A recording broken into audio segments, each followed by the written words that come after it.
सभई से प्रीत लगाइबू तू प्रीत लगाइबू तबे जीवन सुख पाइबू।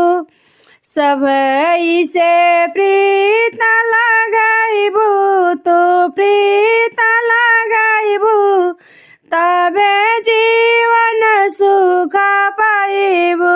सास घर के माता ससुर घर के पिता, सास घर के माता ससुर घर के पिता, चरण में सिरा झुकाइबू तू सिरा झुकाइबू तबे जीवन सुख पाइबू। चरण में शीसा झुकाइबू तू शीसा झुकाइबू तबे जीवन सुख पाइबू। सभई से प्रीत लगाइबू तू प्रीत लगाइबू तबे जीवन सुख पाइबू। जेठ घर के जेठउत जेठानी घर के लक्ष्मी, जेठ घर के जेठउत जेठानी घर के लक्ष्मी, दोनों को अरमान तू करबू अरमान तू करबू।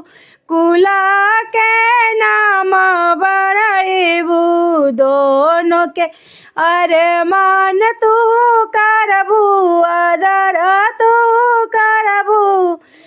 कुला के नाम बढ़ाइबू दुनिया से प्रीत लगाइबू तू प्रीत लगाइबू तबे जीवन सुख पाइबू। निया से प्रीत लगाइबू तू प्रीत लगाइबू तबे जीवन सुख पाइबू। देवरू के प्यारा ननद को दुलारा, देवरू के प्यारा ननद को दुलारा, सबई के प्रीत लगाइबू सबई के प्यार लुटाइबू तू प्यार लुटाइबू तबे जीवन सुख पाइबू।